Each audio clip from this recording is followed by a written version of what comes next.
The Galactic Terror.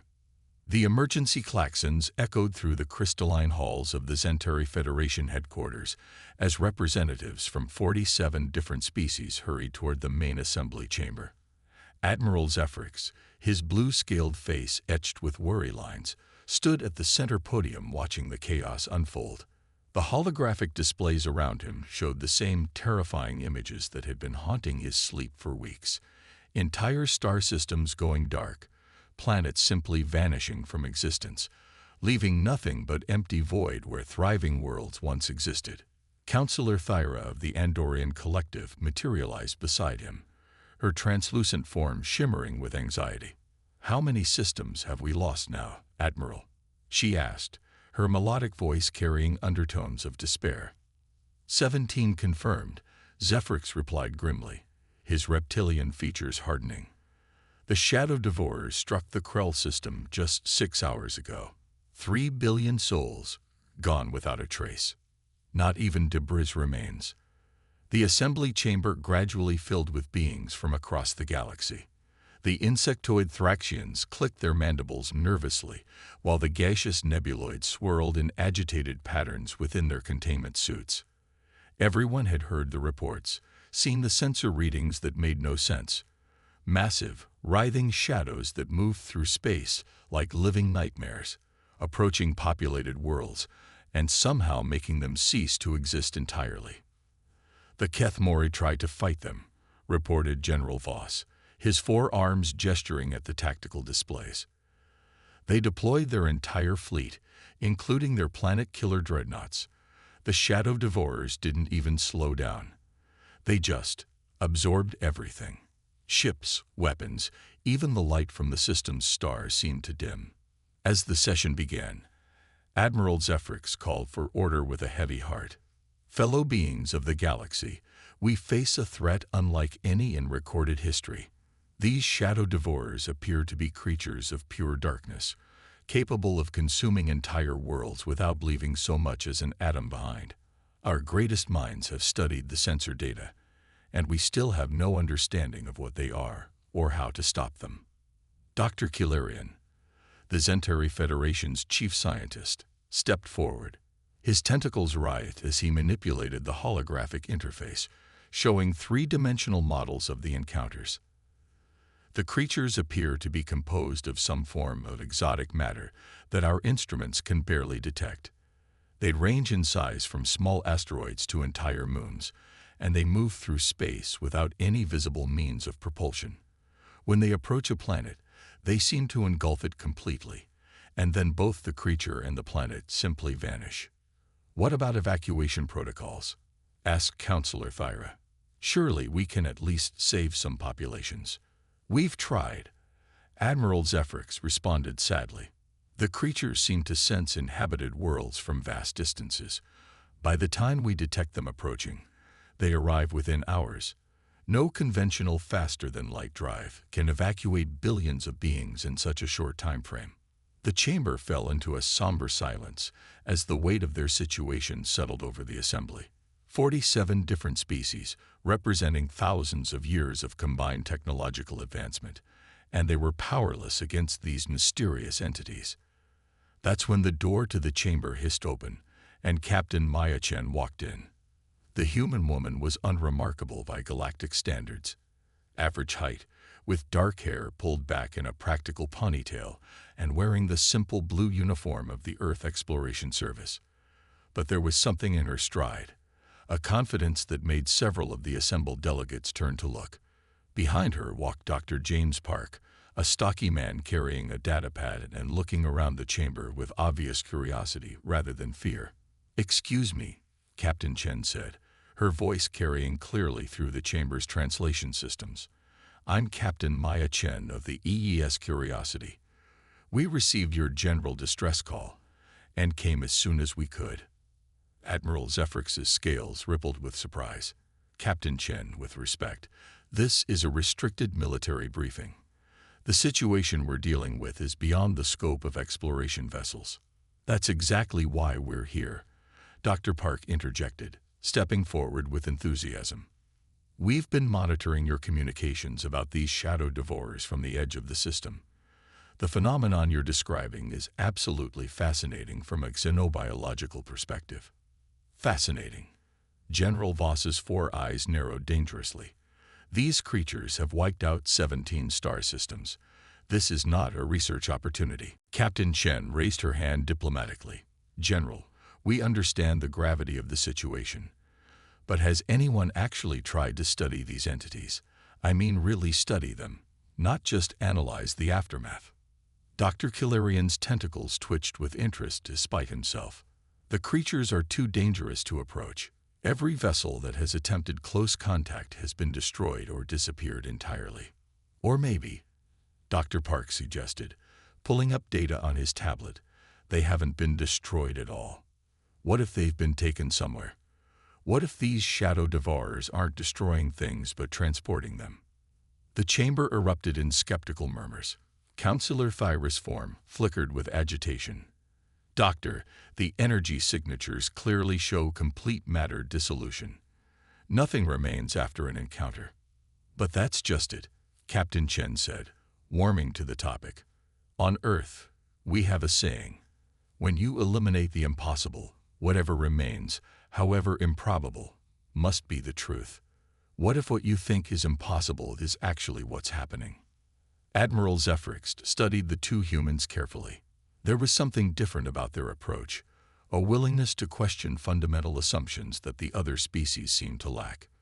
What exactly are you proposing, Captain? Let us make contact, Dr. Park said simply. The Curiosity is equipped with the most advanced sensor arrays Earth has developed. We specialize in first contact protocols with unknown species. Give us a chance to study one of these shadow devourers up close. The chamber fell silent except for the hum of life support systems. Finally, General Voss spoke up. This is madness. You're talking about suicide. Maybe, Captain Chen admitted. But we're talking about saving billions of lives. Isn't that worth the risk? Admiral Zephrix exchanged glances with several other senior officials. The human proposal was dangerous, perhaps even reckless, but they had exhausted every other option. Their combined fleets were useless, their evacuation efforts too slow, and their understanding of the threat practically non-existent. The Syrian system, he said finally. Long-range sensors detected a shadow devourer approaching it yesterday. It's uninhabited now, just a few mining stations that we've already evacuated. If you're truly committed to this course of action, that would be your best opportunity. Captain Chen nodded. How long do we have? Based on previous patterns, perhaps 18 hours before it reaches the system's inner planets. Then we'd better get moving, Dr. Park said, already heading toward the exit. Captain, we'll need to recalibrate the sensor arrays for exotic matter detection and prepare the communication protocols we developed for the Centauri contact. As the 2 humans left the chamber, the assembled delegates watched them go with a mixture of admiration and disbelief. Admiral Zephrix found himself hoping that human curiosity would prove stronger than the darkness that was consuming their galaxy. 16 hours later, the EES Curiosity hung in space at the edge of the Syrian system, its sensors trained on the approaching shadow. Captain Chen stood on the bridge, surrounded by her crew of 12, all volunteers who had insisted on staying for the mission despite being given the option to transfer to safer assignments. Contact, announced Lieutenant Sarah Kim from the sensor station. The shadow devourer is approaching from the galactic north. Estimated arrival at the first planet in 90 minutes. Size? Captain Chen asked. Massive, Captain. At least twice the size of Earth's moon, and the sensor readings are unusual. It's like it's not entirely there. Dr. Park looked up from his instruments. I'm detecting quantum fluctuations unlike anything in our databases. This thing exists partially in normal space and partially in somewhere else. Somewhere else. Chen raised an eyebrow. I think it might be interdimensional. That would explain why conventional sensors have trouble tracking it, and why matter seems to disappear rather than being destroyed. As they watched, the shadow devourer came into visual range. It was exactly as the reports had described. a writhing mass of darkness that seemed to absorb light itself, with tendrils of shadow reaching out in all directions. But instead of fear, the human crew felt fascination. "It's beautiful," whispered Navigator Tom Rodriguez. "Like a living aurora." "Captain," Dr. Park said excitedly, "I'm detecting patterns in its movement. The tendrils aren't random. They're following mathematical sequences. This might be some form of communication." Captain Chen made a decision that would change the course of galactic history. "Open a channel. All frequencies." "Captain." Lieutenant Kim looked confused. "If Dr. Park is right, and this is some form of communication, then we need to try to talk to it. Begin with mathematical progressions, prime numbers, then Fibonacci sequences. Let's see if we can get its attention." As the Curiosity began transmitting its mathematical messages into space, the Shadow Devourer seemed to pause in its approach to the inner planets. Its tendrils shifted, taking on new patterns that mirrored and then elaborated on the human transmissions. "My God," Dr. Park breathed. "It's responding. It's actually responding to us." But as they established this first contact, neither the humans nor the entity they were communicating with realized that they were about to uncover a truth that would shake the very foundations of galactic civilization. The truth revealed. The bridge of the EES Curiosity hummed with activity as Dr. James Park worked frantically at his station, translating the mathematical patterns streaming from the Shadow Devourer. For the past 6 hours, the entity had maintained its position at the edge of the Sirian system, its tendrils weaving complex geometric shapes that the human team was slowly beginning to understand. "Captain," Park called out, his voice filled with excitement, "I think I've cracked part of their communication protocol. These aren't random patterns. They're showing us star charts. Look at this sequence." The main view screen lit up with a 3-dimensional map of the galaxy, with certain systems highlighted in pulsing red. Captain Maya Chen studied the display carefully, her mind racing as she recognized the pattern. "Those are all the systems that have been attacked by Shadow Devourers," she realized. "But why would it show us this?" "That's not all," Dr. Park continued, manipulating the data. "I'm detecting additional information embedded in the transmission. Chemical compositions, energy signatures, and..." He paused, his face paling. "Captain, I don't think these creatures are destroying planets at all." Lieutenant Sarah Kim looked up from her sensor station. "Sir, with respect, we have clear evidence of 17 systems going dark. Billions of beings have disappeared." "Disappeared, yes," Park emphasized, "but not destroyed. Look at this data more carefully." He transferred his analysis to the main screen. Every system that's been visited by Shadow Devourers shows traces of exotic matter, specifically concentrated dark matter particles that shouldn't exist in normal space.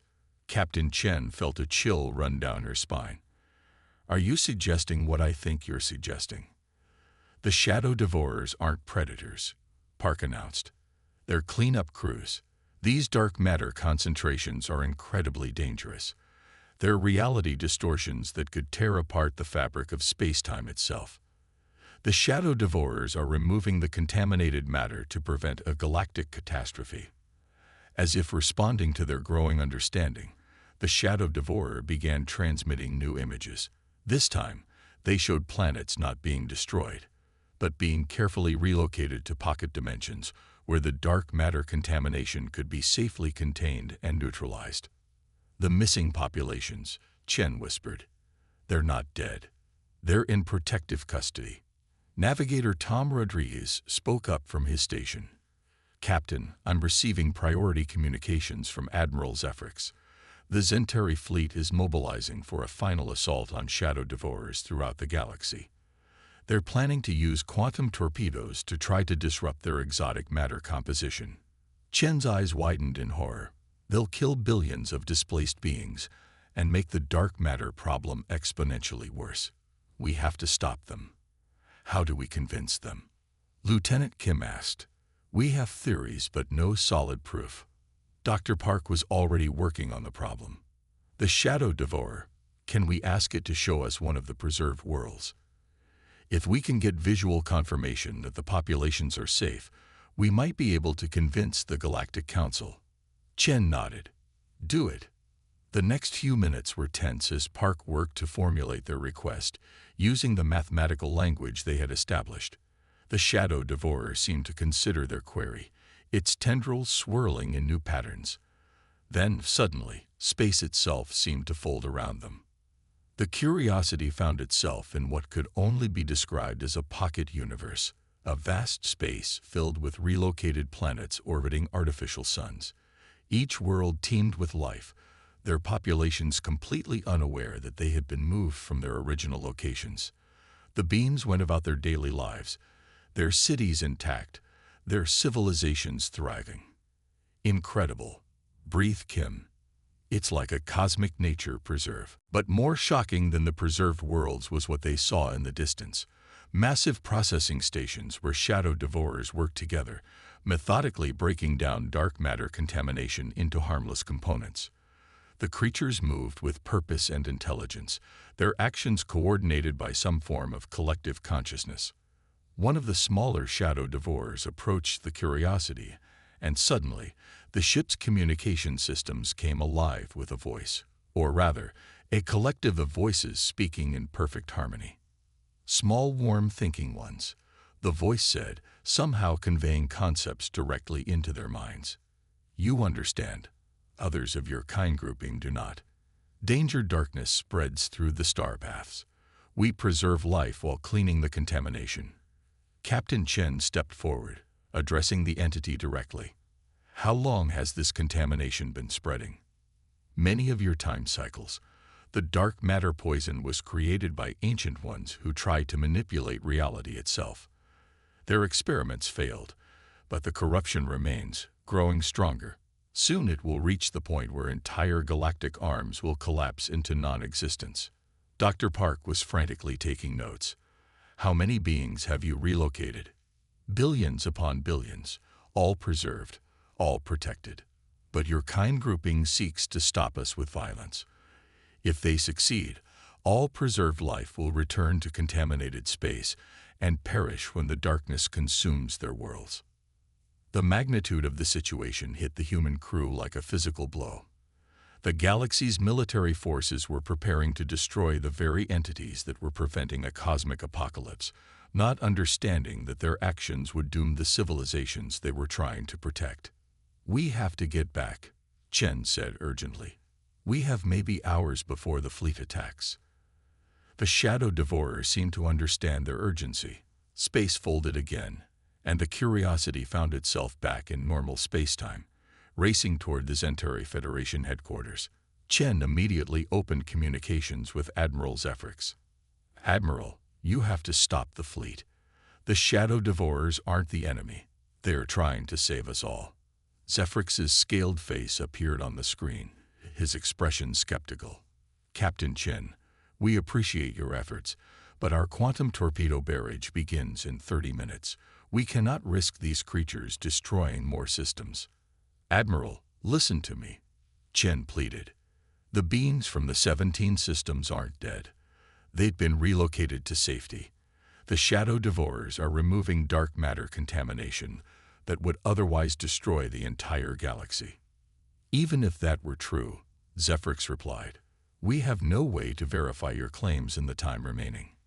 Dr. Park leaned into the communication pickup. Admiral, what if we could provide real-time sensor data from one of the preserved worlds? Would that be enough to delay the attack? There was a long pause. Finally, Counselor Thyra's translucent form appeared beside Zephrix.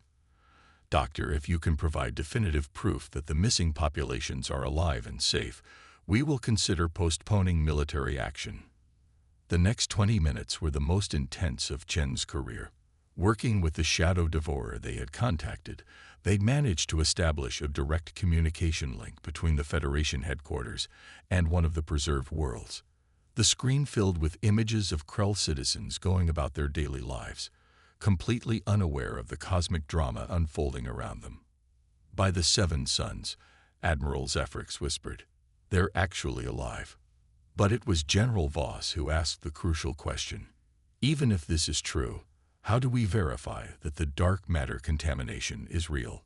How do we know this isn't an elaborate deception? Dr. Park had been anticipating this question. Admiral, I can provide you with sensor readings from every system that's been visited by shadow devourers.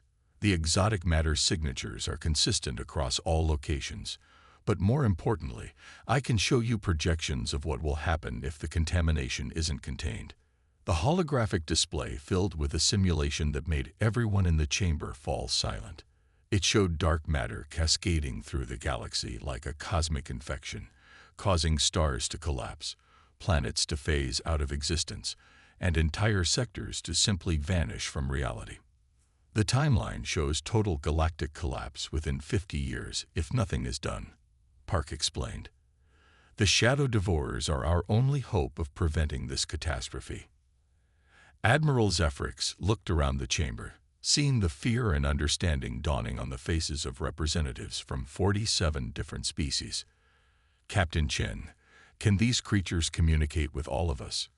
Can we establish a formal diplomatic relationship? I believe so, Chen replied, but it will require trust from both sides. The shadow devourers have been working alone for millennia, trying to clean up a mess they didn't create. They need our cooperation to complete their mission. Over the following days, a remarkable transformation took place. The crisis that had threatened to destroy galactic civilization became the catalyst for unprecedented cooperation.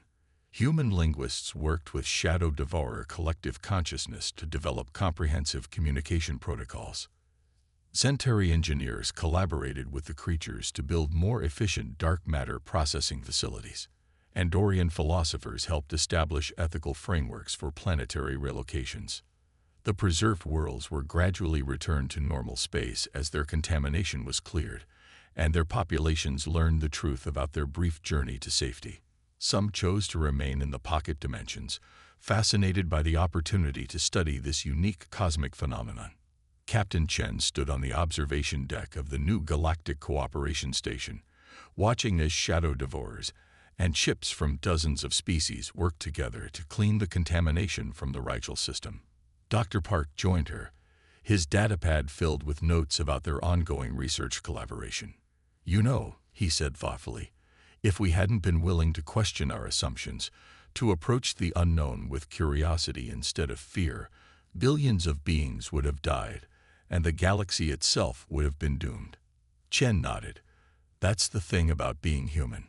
We've always been good at finding common ground with creatures that everyone else thinks are monsters. Sometimes the scariest thing in the universe just needs someone to listen to what it's trying to say. As they watched, a group of young beings from various species arrived at the station for the first interspecies xenobiology program, eager to study alongside the shadow devourers and learn about the cosmic forces that shape their galaxy. The universe, it seemed, was full of wonders waiting to be understood rather than feared, and in the depths of space, the shadow devourers continued their ancient work, no longer alone in their mission to preserve life and prevent the darkness from consuming everything they all held dear. The galaxy had learned a valuable lesson. Sometimes salvation comes from the most unexpected places, and wisdom often lies in extending a hand rather than raising a weapon.